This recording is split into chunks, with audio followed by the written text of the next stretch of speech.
Holidays-nale, adu namma GT Holidays da. GT Holidays, South India's #1 travel brand. You know you are special when you're with GT Holidays. பாஜக மூத்த தலைவர் ராஜா நம்மோடு இருக்கார். அவர்கிட்ட கேட்கலாம். 2026 தேர்தல் நெருங்கிட்டு எல்லா கட்சிகளும் தங்களுடைய வேலைகளை தொடங்கிட்டாங்க. பாஜக எந்த நிலையில் இருக்குது? பிஜேபி ஏற்கனவே திருநெல்வேலியில் 3 பாராளுமன்ற தொகுதிகளுக்கான பூத்து பொறுப்பாளர்கள் கூட்டம் நடத்தியிருக்கோம். இப்போ முந்தானா திண்டுக்கல்லில் நடந்திருக்கு. தொடர்ந்து பாரதிய ஜனதா கட்சி மாநில தலைவர் 1ஆம் தேதியிலிருந்து மாநிலம் முழுவதும் சுற்றுப்பயணம் மேற்கொள்ள இருக்கார். அதனால் ஏற்கனவே எங்களுடைய கூட்டணி கட்சி அகில இந்திய அண்ணா திராவிட முன்னேற்றக் கழகம் முன்னாள் முதலமைச்சர் திரு எடப்பாடியார் அவர்கள் சுற்றுப்பயணம் போயின்னு இருக்காரு. அந்த மாதிரியாக டிஎம்கேல எதுவும் அதுவும் நீங்கள் சொன்ன இவங்க எல்லாம் திருச்சியில் வந்து அங்கேருந்து கரூருக்கு போகிறாருன்னு அது பிசுபிசுத்து போச்சுன்னு நீங்கள் தான் செய்தி சொல்கிறீங்க. ஊடகங்கள் தான் ஸ்டாலினோட திருச்சி கரூர் டூரு அது இட் வாஸ் அ ஃப்ளாப் அப்படின்னு ஒரு ஒப்பீனியன் இருக்குது. அதனால் பிஜேபி என்டிஏ சரியான முறையில் சென்று கொண்டு தேசிய ஜனநாயக கூட்டணியிலிருந்து டிடிவி தினகரன் ஓபிஎஸ்லாம் வெளியில் போயிட்டாங்க. அது எப்படி நமக்கு வந்து ஒரு வலுவானதாக இருக்கும்னு நினைக்கிறீங்களா? நான் ஒரு விஷயம் சொல்கிறேன். அரசியல் புரியாதவர்கள் தான் நம்பர் ஆஃப் பார்ட்டிஸை வச்சு மக்கள் முடிவு பண்ணுவாங்கன்னு நினைக்கிறது. ஏன்னா நான் உங்களுக்கு ஒரு எக்ஸாம்பிளே சொல்கிறேன். கர்நாடகாவில் எந்த கட்சிக்கும் பெரும்பான்மை வரல. ஆனால் நம்பர் 1 பார்ட்டியாக ஜனதா தள் திரு ராமகிருஷ்ண ஹெகடே தலைமையில் வந்தது. அப்போ பிஜேபிக்கு 44 எம்எல்ஏ. நாம் வந்து நான் காங்கிரஸ் கவர்மெண்ட் வரணும்னு திரு ஹெகடே அவர்கள் சீஃப் மினிஸ்டராக ஆதரித்தோம். 1 இயருக்கு அப்புறம் அவருக்கு மக்கள் ஆதரவுனால என்ன தைரியம் வந்தது, நாம் கலைச்சிட்டு மக்களை பார்க்கலாமேன்னு.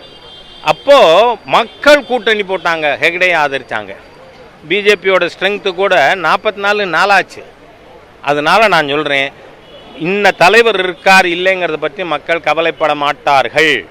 ஏன்னா இந்த தீய அரசு, நார்கட்டிக் கவர்மெண்ட், போதை அரசு, இந்த ஊழல் அரசு, இந்த அரசாங்கத்தை தூக்கி எறியணும்னு மக்கள் முடிவு பண்ணிட்டா அவங்க என்ன பண்ணுவாங்க?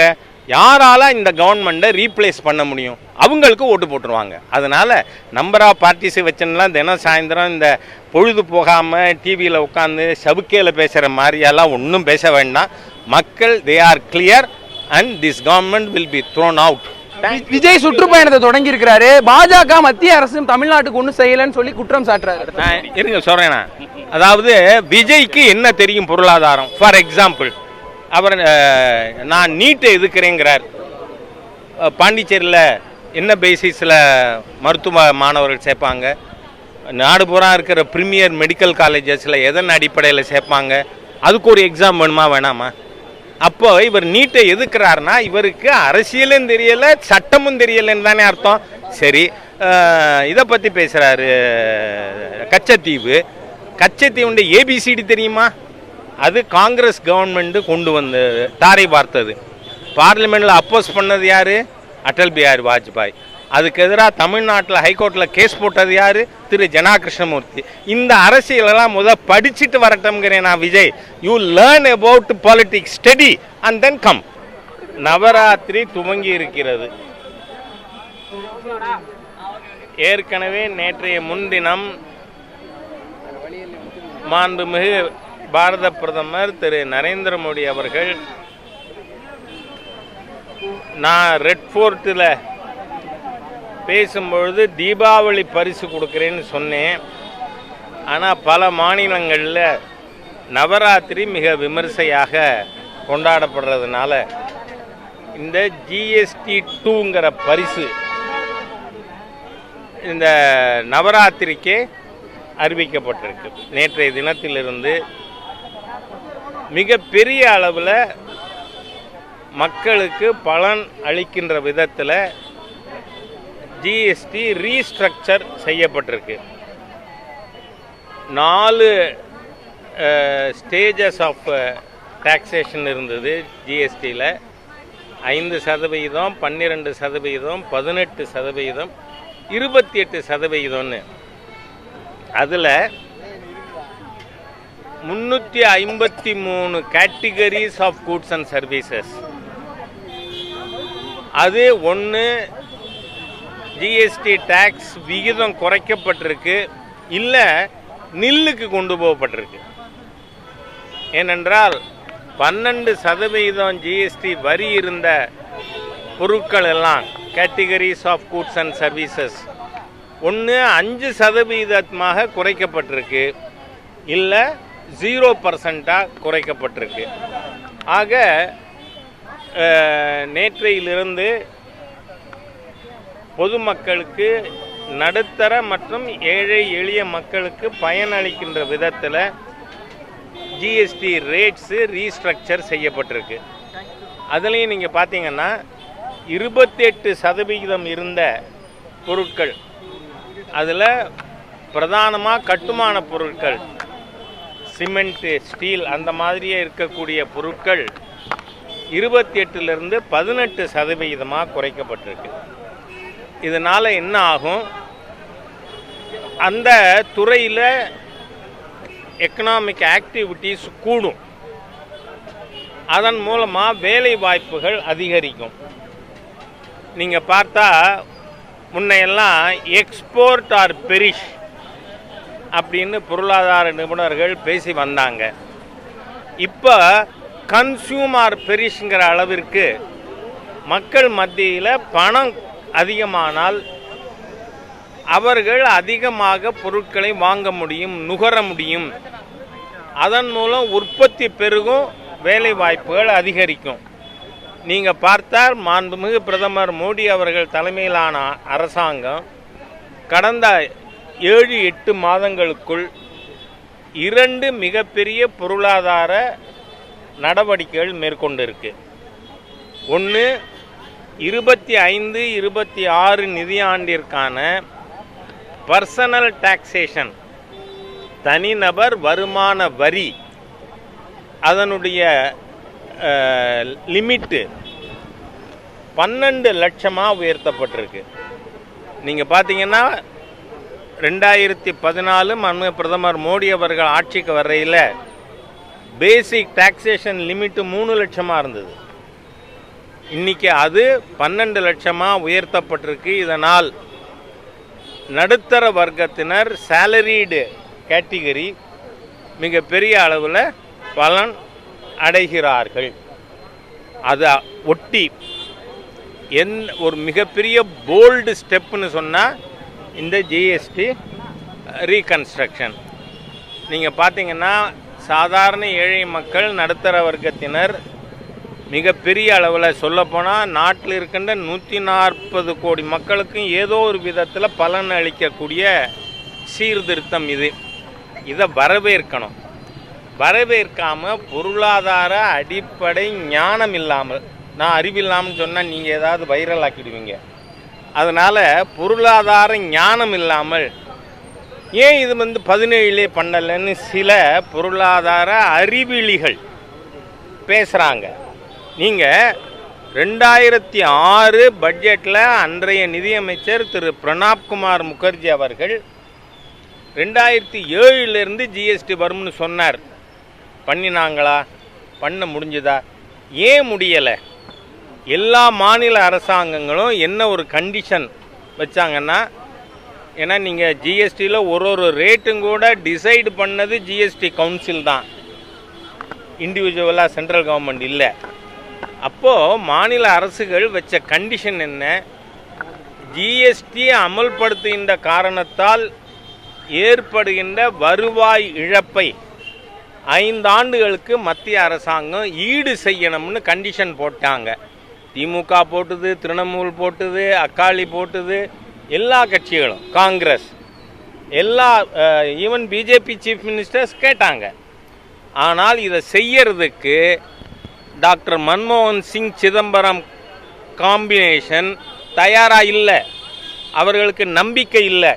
ஆனால் பிரதமர் மோடி அவர்களுடைய அரசு தைரியமாக 5 வருஷம் காம்பன்சேட் பண்ணுறோம்னு சொன்னோம், பண்ணி இருக்கோம். தமிழ்நாட்டுக்கு திமுக சர்க்காருக்கு கிடைச்சிருக்கா கிடைக்கலையா?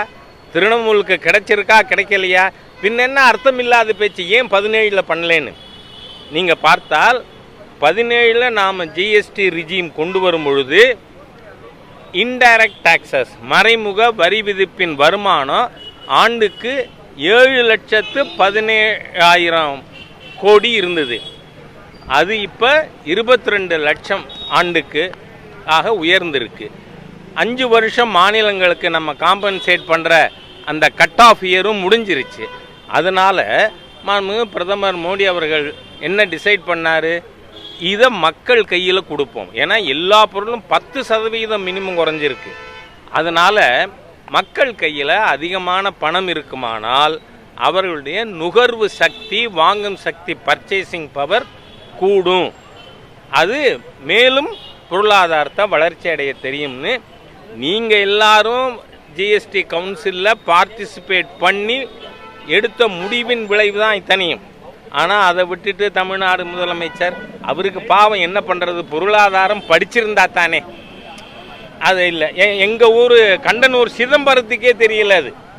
அவரை பொருளாதார மேதைன்னு எல்லாரும் நினைக்கிறாங்க. அவர் கேட்குறார் ஏன் 17 பண்ணலன்னு. எப்படி முடியும்? மாநிலங்களுக்காக நாம் இழப்பீட்டை ஈடு செய்கிறோம் அப்படின்னு சொன்னோம். அதனால் இன்றைக்கு சரியான தருணத்தில் நல்ல நடவடிக்கை அரசாங்கம் எடுத்திருக்கு. நவராத்திரி விழா காலத்தில் முப்பெருந்தேவிகளுடைய அருளாசியோடு நேற்றைய தினம் இந்த நடவடிக்கையை சர்க்கார் மேற்கொண்டிருக்கு. ஆனால் தமிழ்நாட்டில் இருக்கிற ஹிந்து விரோத தீய அரசுக்கு காளி தேவினாலே பயம் வந்து. ஏன்னா 26 மே மாதம் காளி இந்த ஊழல் போதை அரசாங்கத்தை துவம்சம் செய்கிறத நாம் பார்ப்போம். இந்த அரசாங்கம் துவம்சம் செய்யப்படும். ஏனென்று சொன்னால் இன்னைக்கு தமிழ்நாட்டில் மிகப்பெரிய பிரச்சனை என்ன? நார்காட்டிக். நீங்கள் பார்த்தீங்கன்னா இந்தியாவிலேயே மோஸ்ட் நார்காட்டிக் இன்ஃபெஸ்டட் ஸ்டேட் ஏதாவது உண்டுன்னா ஃபஸ்ட்டு தமிழ்நாடு. வெக்கமா இல்லையா இப்படி ஒரு சர்க்காரை வச்சுக்கிட்டு ஹிந்துக்களை சப்ரஸ் பண்ணுறது? நான் கேட்குறேன், கவர்மெண்ட் பூங்காவில் நமாஸ் பண்ணுறதை அனுமதிக்கிறீங்களா? I don't object, we have never objected. அப்படின்னா ஏன் பப்ளிக் பிளேஸில் ஏன் வைக்கப்படாது துர்காதேவி? ஏன் காளி இது வைக்கப்படாது? ஏன் கொண்டாடப்படாது? ஹிந்துக்களை சப்ரஸ் பண்ணுவீங்களா? ஹிந்து விரோத தீய சக்திகளை தமிழ்நாட்டில் இருக்கிற ஒரு நெத்தியில் பொட்டு வைக்கிற ஹிந்துவும், தன் மனைவிக்கு தாலி கட்டின ஹிந்து, அதை நம்புற ஹிந்து திமுகவுக்கு ஓட்டு போடக்கூடாது. ஹிந்து விரோத தீய அரசு இந்த அரசாங்கம். இது கேவலமான அரசு.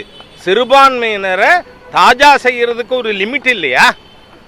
நீங்கள் அதை அனுமதிங்க.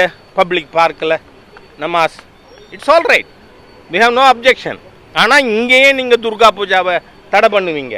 அதனால் தமிழகத்தில் இருக்கின்ற இந்த பெரும்பான்மை சமுதாய விரோத தீய அரசுக்கு மக்கள் சரியான பதிலடி கொடுப்பார்கள் அப்படின்னு நான் என்னுடைய கருத்தை தெரிவிச்சுக்கிறேன். மாநிலத்திற்கு வழங்க வேண்டிய நிதியை வழங்காம தண்டிச்சுட்டு இந்திய அரசு வளரணும்னா எப்படின்னு முதலமைச்சர் கேட்டிருக்காங்க. முதலமைச்சருக்கு கொஞ்சம் எக்கனாமிக் சென்ஸ் இருக்கட்டும். ஒரு கவர்மெண்ட் எப்படி செயல்படுது, பொருளாதார நடவடிக்கைகள் எப்படி இருக்கிறாங்க.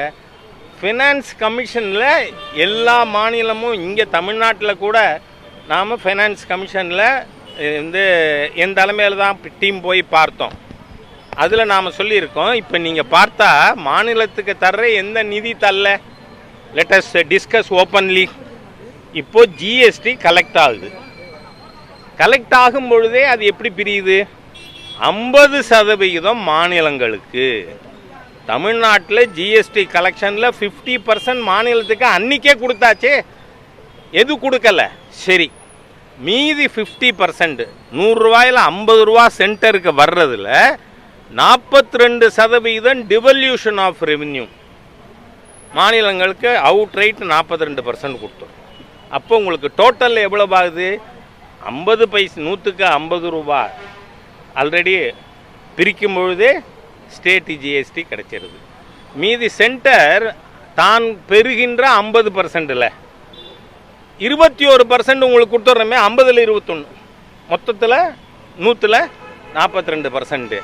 அது தவிர மத்திய அரசு ஊழியர்கள் சம்பளம், இராணுவத்துக்கானது. இராணுவ செலவுன்னா ஒரு மாநிலத்துக்கு மட்டுமாது? தேசத்தில் என்றைக்குமே பொருளாதாரம் வளர வேண்டுமானால் ஒரு நாட்டில் ஸ்டெபிலிட்டி இருக்கணும்.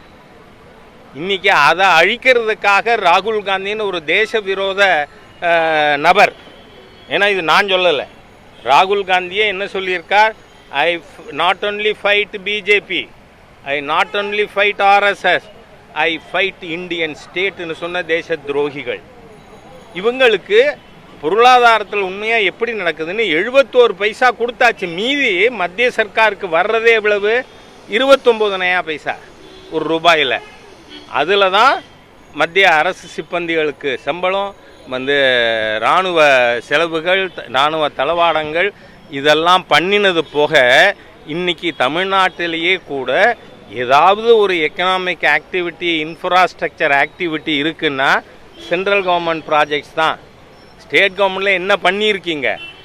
நீங்கள் வாங்கின ஸ்டேட் கவர்மெண்ட் வாங்கியிருக்கிற கடன் இதுவரை 9 லட்சம் கோடி தமிழ்நாட்டுக்கு கடன். வெக்கமா இல்லையா?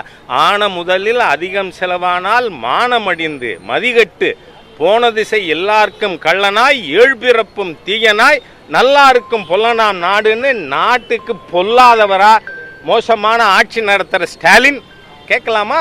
இந்தியாவிலேயே உத்தரப்பிரதேசம் தமிழ்நாடு போல் 3 மடங்கு பாப்புலேஷன், அதே மாதிரி விஸ்தீர்ணம். அந்த மாநிலத்தில் இவ்வளவு கடன் இல்லை. இப்படி கடன் வாங்கி, அதாவது கடன் வாங்கிறது இன்வெஸ்ட்மெண்ட்டுக்கு இல்லை, காய்கறி வாங்கிறதுக்கு. பொருளாதாரத்தில் ஒரு ப்ரூடண்ட் ஆக்டிவிட்டியாது. ஆகவே தமிழ்நாட்டின் பொருளாதாரை அழித்து தின்று கொண்டிருக்கின்ற ஊழல் அரசு, போதை அரசு, narcotic government should not talk anything against centre. இன்னைக்கு நீங்கள் 2014 ஃப்ராஜைல் 5 இந்த நாட்டினுடைய பொருளாதார நிலை நொறுங்கும் பொருளாதாரத்தில் 5ல் 1 இருந்தது. இன்னைக்கு 4வது பெரிய பொருளாதாரம்.